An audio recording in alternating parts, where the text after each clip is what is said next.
You know that story we keep hearing about a presidency constantly under attack, kind of trapped?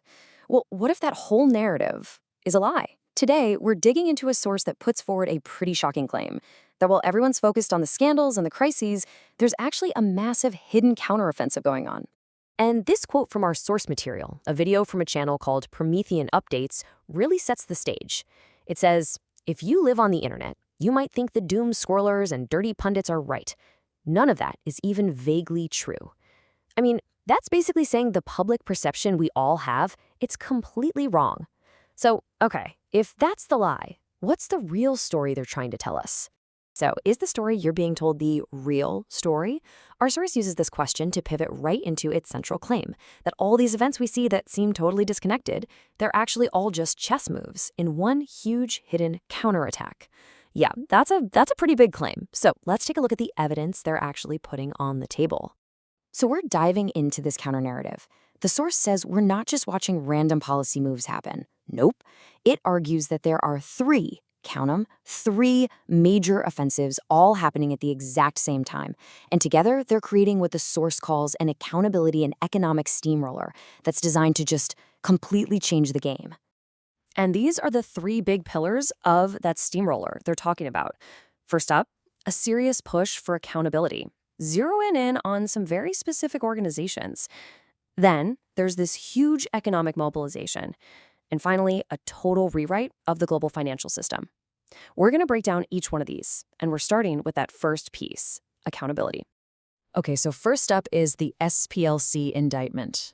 And the first bombshell claim from the source is all about a surprise indictment from the Department of Justice. And the target? Well, it's a pretty well-known civil rights organization, the Southern Poverty Law Center, the SPLC. The source frames this as a huge, stunning move against what it calls the deep state. Now, to really get why this indictment is supposedly so important, the source lays out a very specific timeline. It claims this whole story really kicks off back in the 1980s, when U.S. intelligence operations were, quote, privatized. Then it fast forwards and connects that history to an informant, F-37, who was allegedly on the SPLC's payroll from 2015 all the way to 2023. And that, the source claims, led directly to the big Unite the Right event in Charlottesville in 2017, and ultimately to the indictment we're seeing today. And here's the real heart of the allegation. This is a quote that our source says is pulled directly from the indictment. It claims this informant, F-37, wasn't just some guy watching from the sidelines. No, he was allegedly an active member of the online leadership chat group that planned the whole 2017 event and was even helping to coordinate transportation, all supposedly at the direction of the SPLC. And we're not talking about a small amount of money here. According to the source, this was a pretty serious financial deal. It claims that between 2015 and 2023, the SPLC secretly paid this one informant, F-37, more than $270,000 for his work. Then the source kind of zooms out from there, looking at the bigger picture of the SPLC's finances.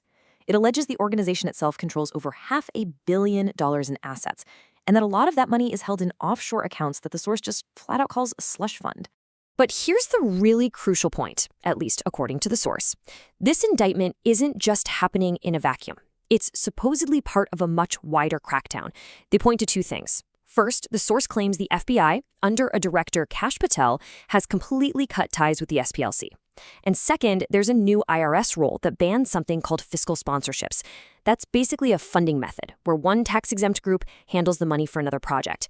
And the source says shutting that down is like stamping out a key financial lifeline for these groups. Okay, so that brings us to the second pillar, this massive economic steamroller. On this front, the source claims there's a huge, behind-the-scenes mobilization happening, one that's designed to bypass all the usual red tape and is aimed squarely at the wallets of everyday folks. And the main tool being used here, according to the source, is the Defense Production Act, or DPA. You might have heard of it. The video actually compares how it's being used now to what Franklin Roosevelt did to mobilize all of American industry for World War II. It's a big deal. It basically gives the president the power to tell businesses, hey, you need to make this stuff for national defense, and you need to make it a priority. So what's the number one focus of this massive mobilization? It's all about energy. The source claims there's an all-out push happening on 4 different fronts at the same time, all under the DPA. First, rapidly building out the electrical grid. Second, expanding natural gas transmission and storage. Third, making sure the coal supply is secure for baseload power. And fourth, massively cranking up domestic petroleum production and refining. So why does all this matter? I mean, what's the end game here? Well, the source claims the goal is to kick off what it calls a deflationary wave. The theory goes like this. If you can flood the market with cheaper energy, then the price of pretty much everything else, we're talking gas, groceries, you name it, is going to start to drop. And that would mean real, tangible economic relief for people right before November. And this affordability war, as the source calls it, apparently doesn't stop with energy. It claims the strategy is also being applied to healthcare. For instance, it alleges that a whopping 87% of drug manufacturers have already agreed to lower their prices. And it points to companies like Regeneron moving their manufacturing back to the US as another piece of this big push. Which brings us to the third and final piece of this whole narrative from our source. This one's maybe the biggest of all, a fundamental change to the world's financial plumbing, all designed to put the US dollar back on top, stronger than ever. So the source basically presents this as a battle between two completely different visions for the future of global finance. On one side, you have what it calls Mark Carney's plan. He's the former head of the Bank of England. The idea there, supposedly, is to ditch the US dollar entirely for some new, synthetic, hegemonic currency run out of London.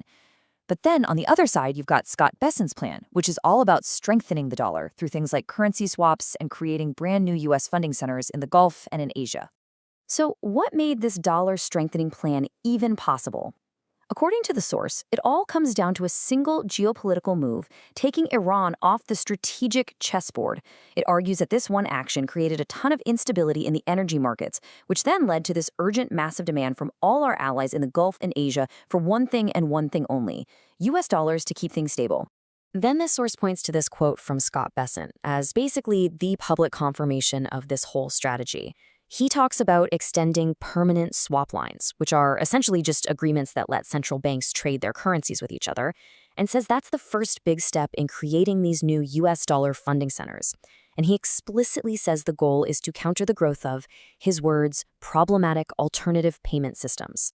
All right, so let's pull back and look at the big picture here. We've walked through these three really different areas, right? A legal indictment, a huge economic mobilization, and a massive global currency shift. So how does the source actually tie all of this together? Well, this is the core thesis. The source is arguing that none of these are separate, random events. It claims the SPLC indictment is designed to take down domestic opposition. The economic mobilization is meant to win over the public.